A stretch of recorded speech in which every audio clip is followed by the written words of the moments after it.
옆 사람과 이렇게 인사하겠습니다. 사랑하고 축복합니다. 사랑하고 축복합니다. 명절 잘 보내셨나요? 우리가 이제 명절을 지내고 또 이제 바로 일상이 시작되었습니다. 우리가 지난달에는 9월 한 달 동안 전도 축제를 하였고, 또 지난주까지 이제 마지막 파송식으로 해서 전도 축제가 마무리되었습니다. 한 가지 바라기는 저희가 매년마다 VIP 전도 축제라고 해서 그날에는 이렇게 VIP 태신자를 품고 기도하고 또 그 한 영혼을 주님께로 데려오는 이렇게 전도하는 일에 좀 힘을 다했었는데요. 이번 연도에는 그렇게 어떤 VIP 초청 주일이라고 이름한 주일은 없습니다. 그러나 우리가 지난번에도 말씀드린 것처럼 때를 얻든지 못 얻든지 어느 주일이든지 그 영혼을 전도하고 또 주께로 데려오실 수 있는 기회가 허락된다면 모시고 오면 되겠습니다. 이제 전도 축제 이후에 전도 설교가 마치고 다시 이전에 했던 사도행전 설교로 다시 돌아가도록 하겠습니다. 사도행전에 기록되었던 초대교회의 역사는 너무나 놀랍습니다. 오순절 마가다락방에 성령이 임하고 그리고 제자들이 놀랍게 변화가 되어지죠. 염려하고 두려워하고 숨어있던 그들이 성령이 임하자 밖으로 뛰쳐나갑니다. 그리고 예수가 그리스도임을, 예수가 구원자임을, 예수가 하나님의 아들임을 담대하게 전하기를 시작합니다. 그리고 나서 그날에만 3,000명이 돌아오고 또 5,000명이 돌아오는 놀라운 역사가 있는 것을 우리는 성경에서 보게 됩니다. 상상만 해도 얼마나 놀랍습니까? 그렇게 복음을 받아들인 사람들이 모여서 하나님을 예배하기 시작합니다. 그렇게 초대교회가 시작된 것이죠. 오늘은 그 복음 위에 세워진 초대교회 가운데 드러난 세 가지 특징을 우리가 함께 하나하나 살펴보고 함께 기도하기 원합니다. 먼저 복음으로 세워진 초대교회의 첫 번째 특징은요, 그들의 소유의 개념이 달랐습니다.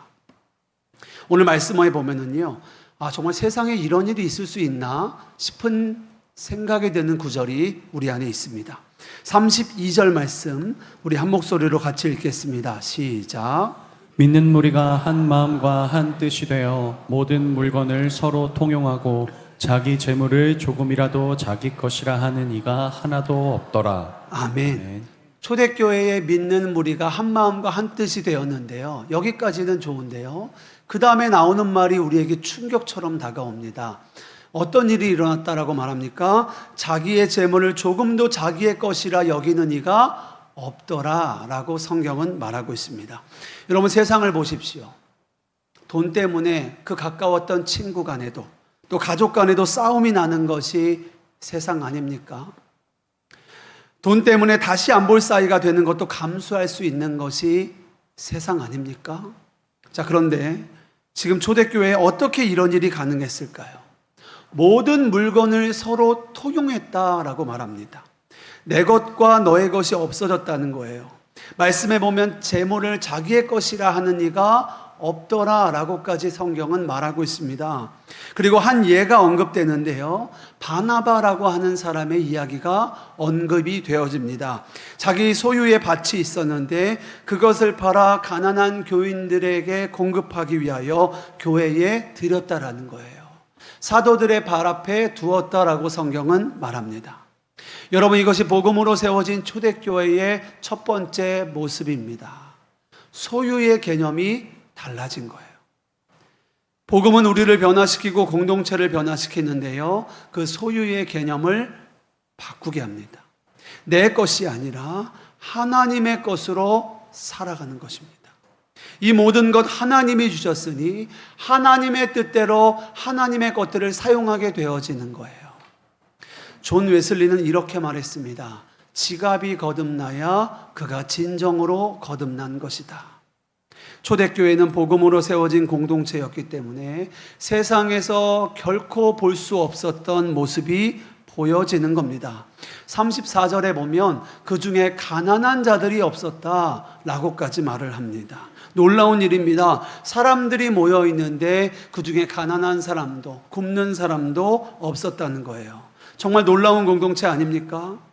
사람들이 모여 있으면 당연히 힘을 가진 자와 힘이 없는 자, 덜 가진 자와 더 가진 자로 나누어지는 것이 세상의 이치인 것 같은데, 복음이 역사하니까 그들의 마음이 하나가 되어질 뿐만이 아니라 놀라운 역사가 지금 일어난 거죠. 이건 내 거야 라는 마음이 아니라 이 모든 것은 하나님으로부터 온 것이다 라는 그 믿음이 그들 안에 있었다라는 겁니다. 여러분, 세상은 가진 자와 못 가진 자를 나눕니다. 복음으로 세워진 공동체와는 다른 거예요. 그 벽이 무너지는 겁니다. 그 벽이 허물어지는 거예요. 이것은 오직 성령의 역사로만 가능한 것이죠. 세계 역사 가운데 이러한 평화의 공동체를 만들어 보려는 여러 가지 노력들이 있었습니다. 다 인본주의적인 노력들입니다. 그중 대표적인 것이 바로 사회주의 사상이죠. 스탈린의 사회주의 사상은요, 세계 역사 가운데 빼놓을 수 없습니다. 당시 빈부의 격차를 해결할 수 있다고 주장하면서 많은 지식인들을 매료하였고 가난한 사람들이 이 사상에 빠져들었습니다. 그리고 공산주의 혁명이 일어나고 그로 인해서 지구의 절반 가까이가 공산주의에 물들었습니다. 그런데 그 결과는 어떻습니까? 그들이 말한 대로 주장한 대로 모두가 평등한 세상이 이루어졌습니까? 결과는 완전한 사기극 아니었습니까? 공산주의는 실패했습니다. 가난의 문제는 혁명이나 강제적으로 가진 자의 것을 빼앗아 나눈다고 되는 것이 아닌 거예요. 비밀 경찰을 동원하고 비판자들을 수없이 제거한다고 이룰 수 있는 것도 아닙니다. 공산주의는 실패했습니다. 사람이 할 수 있는 것이 아닌 거예요. 그런데 오늘 초대교회에서는 어떻게 세상에 이런 일이 있을 수 있을까 싶은 일이 일어난 겁니까? 초대교회에 비밀 경찰이 없었습니다. 강제적으로 빼앗은 것도 없었습니다. 모두가 자발적이었습니다. 분위기를 타서 한 것도 아니고 가스라이팅을 해서 몰아간 것도 아니었습니다. 그런데 어떻게 초대교회에서는 가진 자들이 자신의 것을 그렇게 내어놓을 수 있었냔 말입니다. 그들에게 욕심이 없었을까요? 드리는 것에 아쉬움은 없었을까요? 당연히 있었을 겁니다. 그들도 우리와 성정이 똑같은 사람인데요. 없었을 리 없습니다. 그러나 초대교회 성도들이 복음으로 변화되었기 때문에 이런 놀라운 일들이 일어난 거죠. 나를 위해 모든 것을 내어주신 그 하나님의 사랑이 믿어지니, 나를 위해 자기 자신의 목숨을 십자가에 달려 죽기까지 나를 사랑하신 그 복음이 정말 믿어지니 그들도 예수를 따라 살아가기를 시작한 겁니다. 나도 가진 것을 하나님을 위해 드리기 시작한 거예요. 자신이 내어드린 것으로 하나님의 뜻대로 그것이 사용되어지는 것을 그들이 기뻐하기 시작한 겁니다. 가난하고 소외된 자들과 함께 나눌 수 있는 것으로, 먹을 수 있는 것으로 그들은 기뻐하였습니다. 소유의 개념이 바뀐 거예요. 이것이 복음으로 세워진 교회의 첫 번째 특징입니다. 우리 교회에는 여러 가지 헌금들이 있지만 사랑의 이삭 헌금이라는 헌금이 있습니다. 그 헌금의 규모로만 보면은요, 다른 어떤 헌금보다 그 액수는 작을지 모르겠습니다. 그러나 제 믿음으로는요, 하나님이 그 무엇보다 기뻐하시는 헌금이 이 사랑의 이삭 헌금이라고 저는 생각됩니다. 사랑의 이삭 헌금을 드리는 것은요, 나의 것을 하나님께 드리는 거예요. 나의 이삭을 하나님께 드리는 겁니다. 그리고 그 이삭이 모여져서 한 사람을, 또 한 가정을 살리는 겁니다. 하나님의 뜻을 따라 각 사람의 필요에 따라 나누는 거예요. 어려운 이웃에게, 또 우리 공동체 안에 어려움에 처한 이들에게 이것을 나누는 겁니다. 여러분, 사랑의 이삭 헌금이 얼마나 하나님께 기쁨이 되고 또 드리는 자에게도 얼마나 복이 되는가를 여러분이 바로 아셔야 합니다. 구약의 율법에 보면은요, 가난한 자와 소외된 자들을 향한 하나님의 마음이 너무나도 드러나고 있는 것을 보게 됩니다. 말씀 찾아보겠습니다. 레위기 19장 9절과 10절, 저와 한 절씩 교독하겠습니다. 너희가 너희의 땅에서 곡식을 거둘 때에 너는 밭 모퉁이까지 다 거두지 말고 내 떨어진 이삭도 줍지 말며 내 포도원의 열매를 다 따지 말며 내 포도원에 떨어진 열매도 줍지 말고 가난한 사람과 거류민을 위하여 버려두라. 나는 너희의 하나님 여호와이니라. 아멘. 신명기 24장 19절도 우리 함께 읽겠습니다. 시작. 내가 밭에서 곡식을 벨 때에 그 한 못을 밭에 잃어버렸거든. 다시 가서 가져오지 말고 나그네와 고아와 과부를 위하여 남겨두라. 그리하면 내 하나님 여호와께서 내 손으로 하는 모든 일에 복을 내리시리라. 아멘. 오늘 본문에는요, 초대교회 안에 가난한 자가 없었다라고 말합니다. 당시 초대교회에는 중산층 이상만 예수님을 믿었던 걸까요? 아닙니다. 절대 그렇지 않습니다. 도리어 가난하고 소외된 이들이 더 많았을지 모릅니다. 지금 이 율법들이 복음 안에서 온전히 이루어진 모습을 우리가 보고 있는 거예요. 율법이라서 억지로 하는 거 아닙니다. 명령이라서 지키는 것도 아니에요. 복음으로 세워진 공동체는요, 하나님께 받은 은혜로 그것을 흘려보내는 일들을 하게 되는 겁니다. 하나님의 백성으로 하나님의 뜻대로 자신에게 주어진 것들을 사용하고 있는 거예요. 그 중에 가난한 사람이 없었다라고 말하는 이 초대교회의 기적은 율법의 명령이 복음의 은혜로 완성된 장면을 우리에게 보여주고 있는 것입니다. 지갑이 거룩해지는 저와 여러분 되시기를 주님의 이름으로 축복합니다. 이 모든 것은 하나님께로부터 왔으니 하나님의 뜻대로 이것을 사용하는 거예요. 하나님께서 허락하신 것이라는 그 청지기적인 마음으로 나의 모든 것들을 대하는 겁니다. 그렇게 복음으로 세워진 초대교회의 첫 번째 특징, 소유의 개념이 바뀌었다는 거예요. 그리고 두 번째, 복음으로 세워진 초대교회의 특징 두 번째는요, 서로의 필요를 채워주는 공동체였다라는 겁니다. 33절에 보면은요, 복음으로 무리가 큰 은혜를 받았다라고 말해요. 함께 은혜를 받았다는 겁니다. 말씀 읽어보겠습니다. 시작. 사도들이 큰 권능으로 주 예수의 부활을 증언하니 무리가 큰 은혜를 받아. 아멘. 초대교회 때는요, 복음이 어떤 사람들만 변화된 게 아니라 함께 변화됐다는 거예요. 무리가 변화되었다라고 성경은 말합니다. 재산을 가진 자만 변화된 것이 아니에요. 가진 것이 없는 이들도 변화됐습니다. 35절에 보면 저희가 각 사람의 필요에 따라 나누어 주었다라고 말합니다. 여러분 한번 생각해 보십시오. 먹을 것 없이 또 어렵게 궁핍하게 살아왔던 이들의 마음을 한번 상상해 보십시오. 그들이 얼마나 마음에 맺힌 것들이 많았겠습니까? 가지지 못한 것에 대하여, 또 상대적인 어려움에 대하여 얼마나 억울한 삶을, 궁핍한 삶을 그들이 살아왔겠습니까? 얼마나 치열하게 살았겠습니까? 그런데 그때 만일 어떤 부자가 자기의 재산을 내놓았습니다. 그때 너도 나도 그것을 가지려고 달려들었다면 그 모습이 어떠했을까요? 지옥이 그렇지 않았겠습니까? 한 번은 아프리카에 선교하러 갔다가 마음에 시험이 들었던 한 청년을 제가 신방한 적이 있습니다. 이 청년이 아프리카의 가난한 자들을 돕기 위해서, 구제하기 위해서 선교를 떠났어요. 그래서 아이들에게 준비할 것들을 뭘 줄까 하다가 학용품을 주면 좋겠다 해가지고 학용품을 그 선교팀에서 많이 준비해서 간 겁니다.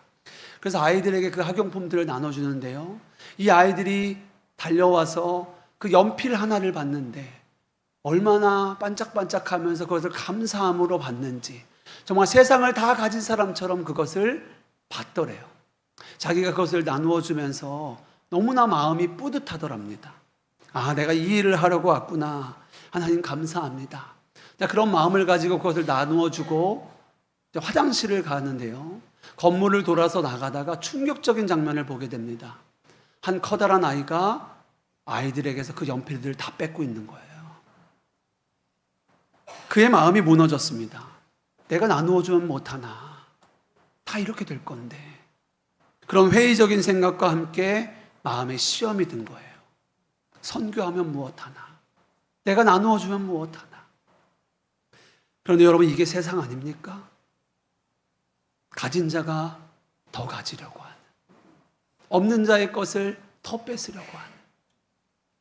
여러분, 그런데 오늘 복음으로 세워진 초대교회는요, 부한 자나 가난한 자나 그들 간에 세상이 줄 수 없는 평화가 있었다는 거예요. 서로의 필요를 채워주는 겁니다. 재산이 있는 사람들만 변화된 게 아니에요.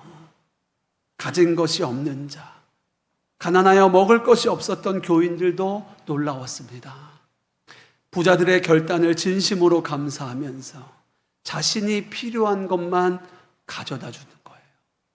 여러분, 이런 일이 어떻게 가능하겠습니까? 사람들이 십자가의 은혜를 함께 받고 함께 복음 위에서 그 교회가 세워졌기 때문에 이러한 하나님의 평화가 그들 가운데 임하게 된 거예요. 함께 무리가 은혜를 받은 겁니다.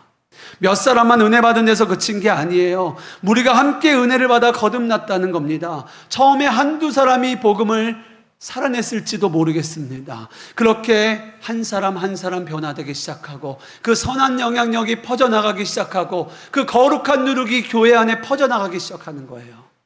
그러면서 그 무리가 함께 은혜를 받아 하나님 나라가 그 공동체 가운데 이루어지는 거예요.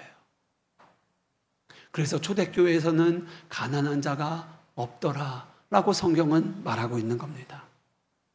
정말 서로 사랑하는 공동체가 된 겁니다. 말로만 하는 위로나 격려 그런 것이 아니에요. 정말로 서로의 삶을 돌아보고 서로의 형편을 챙기고 그리고 필요를 채워줍니다. 가진 자들은 기꺼이 나누어주고 가난한 자들은 감사하며 필요한 만큼 그것을 취하는 거예요. 인류는 기나긴 역사 가운데 평화와 일치와 친교, 그 사랑을 이루려고 수없이 노력했습니다. 추구해 왔습니다. 그러나 과거에도 실패했고 지금도 실패를 거듭하고 있습니다. 그런 점에서 초대교회는 너무나 놀라운 거예요. 여러분, 이것이 복음으로 세워진 공동체의 참 모습인 줄 믿습니다. 하나님의 나라가 이루어지는 거예요. 하나님 나라의 평화가 이루어지는 거예요. 복음으로 변화되기 시작하니까 우리가 함께 은혜를 받아 그 공동체가 하나님의 나라처럼 되어지는 겁니다. 천국이 여기 있다 저기 있다 하는 것이 아니라 우리 공동체 가운데 이루어지는 겁니다. 사랑이 그들 안에 있는 거예요. 요한일서 3장 18절 말씀 우리 같이 한 목소리 읽겠습니다. 시작. 자녀들아, 우리가 말과 혀로만 사랑하지 말고 행함과 진실함으로 하자. 아멘. 여러분, 세상은 갈수록 사람들 사이의 벽이 높아져만 갑니다. 서로 이해하려 하기보다는 판단하고 나누기보다는 경쟁합니다. 같은 아파트에 살아도 서로의 얼굴을 잘 모릅니다. 그러면 교회는 다를까요? 교회는 달라야 하는데, 교회가 거룩해야 하는데, 세상과 구별되어야 하는데 지금 교회는 어떻습니까? 우리도 세상처럼 되어가고 있는 것은 아닙니까? 예전에 한국 교회도 초대교회와 같은 때가 있었습니다. 그때에는 서로 간에 허물들이 없었어요. 가정 간의 벽도 없었습니다. 그때 우스갯소리로 그 집에 숟가락 몇 개 있는지까지도 안다라는 말들이 있었어요. 그만큼 그 가정에 대해서 서로가 돌아보고 그 필요를 채워주고 하였다라는 거죠. 그런데 지금 한국 교회는 어떻습니까? 지금 우리 아름다운 교회는 어떻습니까? 세상처럼 되어가고 있는 것은 아닙니까? 언젠가부터 우리도 교회 안에서조차 마음을 나누려고 하기보다는 나의 영역을 지키려고 합니다. 여기까지만. 서로가 어느 정도만 교제하고 어느 정도까지만 관계합니다. 그러나 복음으로 세워진 초대교회는 달랐다는 거예요. 서로가 서로의 필요를 채워줬다는 겁니다.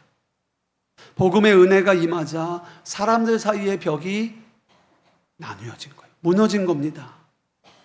마음이 하나가 되고 서로의 필요를 채워주며 진정한 하나님 나라 공동체가 된 거예요.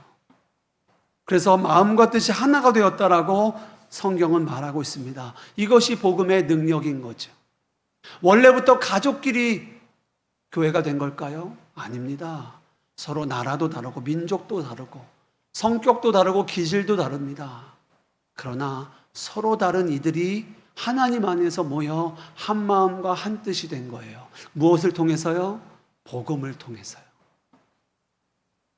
이것이 복음의 능력인 겁니다. 세상의 어떤 철학도, 제도도, 교육도 이 일을 할 수 없습니다. 오직 십자가의 복음으로 이 일이 가능한 것입니다. 이 시간 축복하기는 우리가 복음의 은혜로 충만하여져서 행함과 진실함으로 서로 사랑하는 우리 아름다운 교회가 되기를 주님의 이름으로 축복합니다. 마지막 세 번째는요. 복음으로 세워진 공동체에는 사람들이 변화되는 역사가 계속하여 일어납니다. 오늘 말씀에 보면 초대교회 성도였던 바나바가 행한 일이 나옵니다. 말씀 36절, 37절 저와 한 절씩 교독하겠습니다. 구브로에서 난 레위족 사람이 있으니 이름은 요셉이라 사람들이 일컬어 바나바라 번역하면 위로의 아들이라 하니 그가 발짓이심에 바라 그 값을 가지고 사도들의 발 앞에 두니라. 아멘. 바나바는 구브로 출신의 레위인입니다. 바나바란 이름이 우리에게 친숙한 것은 그가 나중에 바울과 바나바 이 둘이 같이 전도 여행을 가기 때문에 우리에게 많이 익숙하죠. 오늘 말씀에서는 복음으로 변화된 바나바의 모습을 증거하는데요. 그가 밭이 있는데 그것을 팔아다가 사도들 앞에 하나님 앞에 두었다라는 겁니다. 여러분 절대 오해하지 말 것은 혹시 오늘 설교 들으시면서 나도 예수님 잘 믿으면 내 재산 바쳐야 되는 건가? 여러분 이런 생각하지 마십시오. 오해하지 마세요. 제가 청년들 이번 주 금요일 날에도 얘기를 드렸었지만 청년들을 신방하다 보면 청년들이 저에게 이런 이야기를 물어볼 때가 있습니다. 목사님, 제가 정말 예수님께 헌신하고 싶은데 예수님이 저 선교하라고 하실까 봐 걱정돼서 못하겠어요.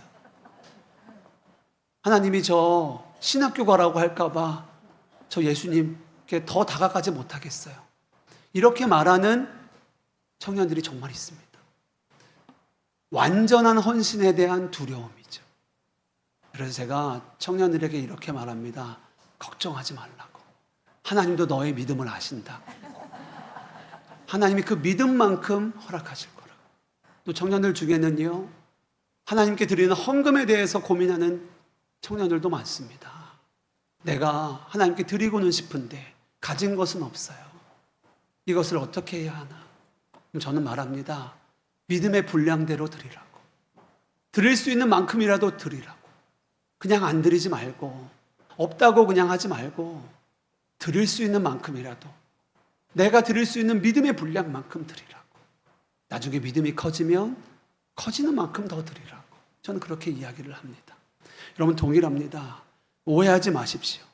내가 예수님 잘 믿는다고 하나님이 내 거 다 빼앗아간다.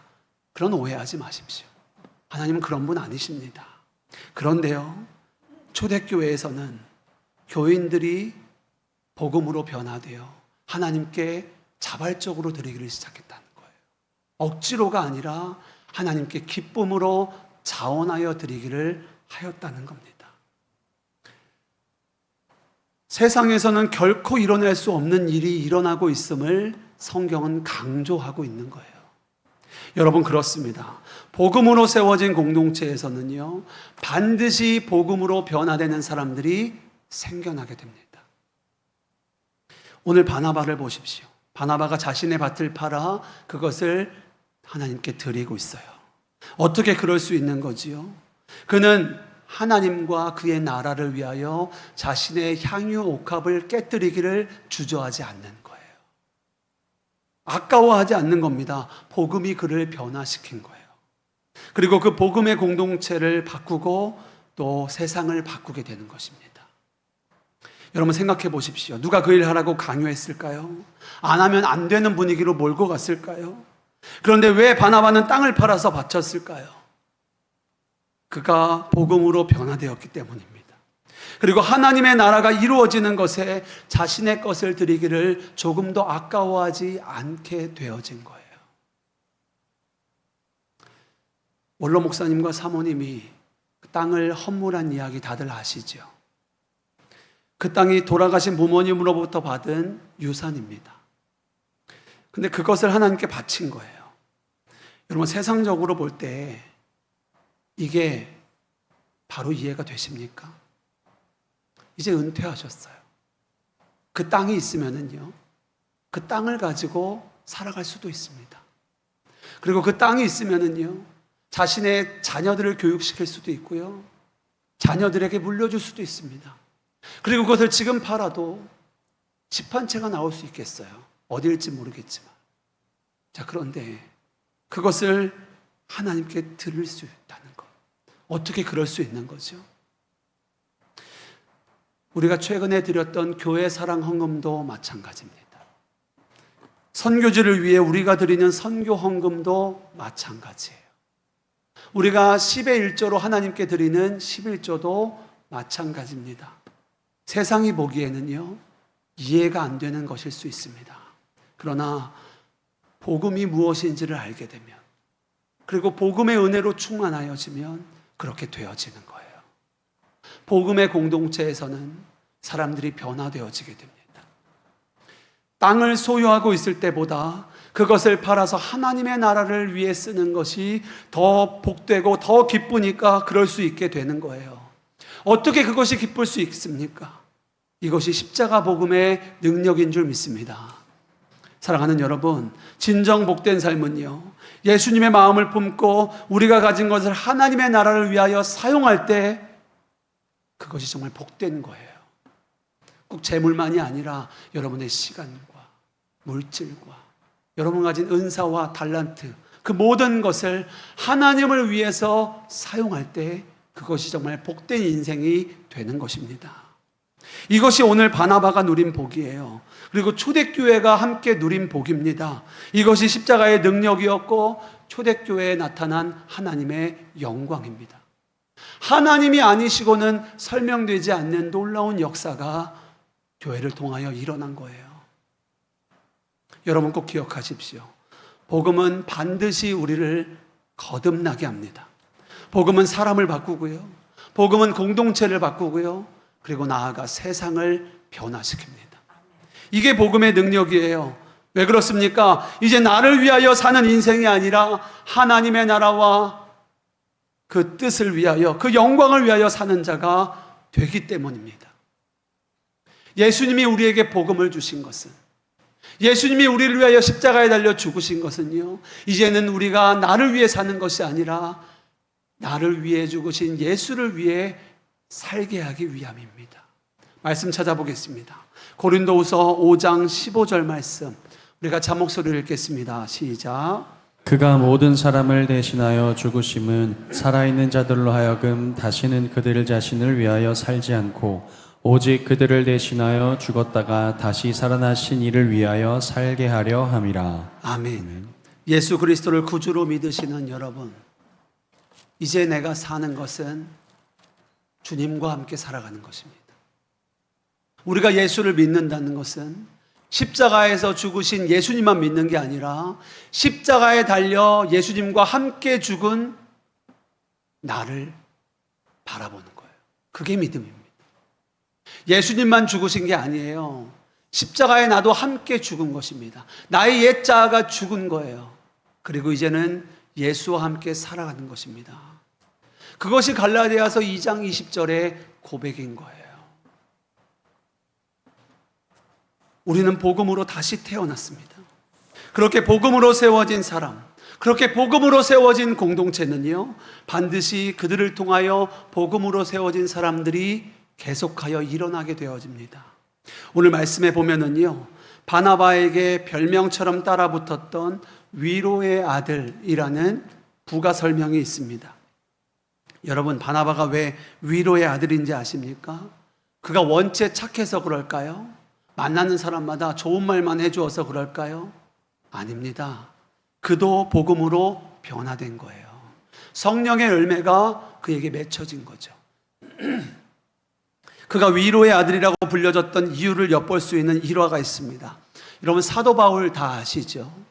이 사도 바울, 우리에게 너무나 친숙합니다. 그는 진정 하나님의 사람이고 주님을 위하여, 하나님의 나라를 위하여 자신의 삶을 드렸던 사람이에요.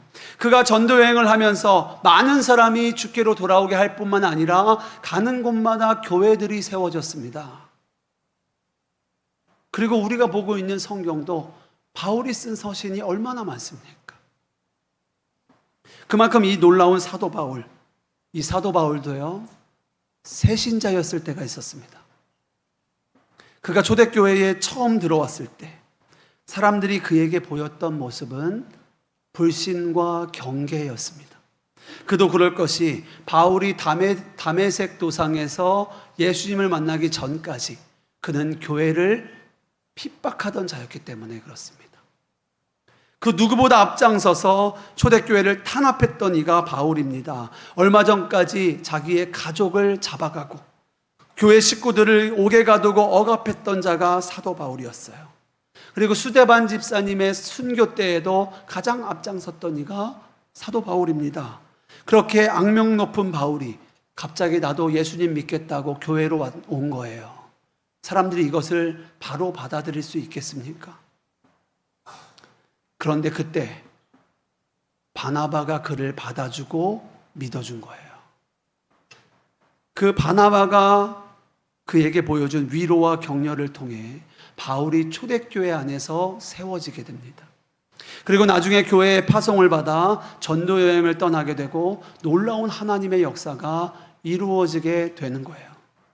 성경에서 바나바를 이렇게 평가합니다. 우리 사도행전 11장 24절 말씀, 우리 같이 한 목소리를 읽겠습니다. 시작. 바나바는 착한 사람이요 성령과 믿음이 충만한 사람이라 이에 큰 무리가 주께 더하여지더라. 아멘. 여러분, 정말 그렇습니다. 복음으로 세워진 공동체에서는요, 계속하여 복음으로 변화된 사람들이 일어나게 되는 거예요.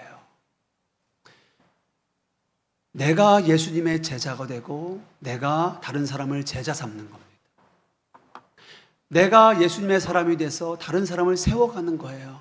이 일이 계속하여 일어나게 되어지는 겁니다. 말씀을 보십시오. 바나바를 통하여 큰 무리가 주께 더하여지더라 라고 말하고 있어요. 우리가 복음으로 세워질 때 저와 여러분을 통하여 하나님께 쓰임받는 놀라운 사람들이 세워지는 거예요. 여러분, 우리가 가정에서 자녀를 제자 삼아야 합니다. 교회에서도 계속하여 제자 삼아야 되는 거예요.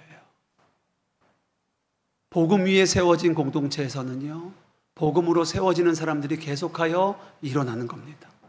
우리의 자녀들이, 우리의 가족들이, 또 새 가족들도 마찬가지입니다. 나를 통하여 복음으로 세워지는 사람들이 계속하여 더해지는 거예요. 이건 목사가 하는 일 아닙니다. 교회 학교 교사가 하는 일 아니에요.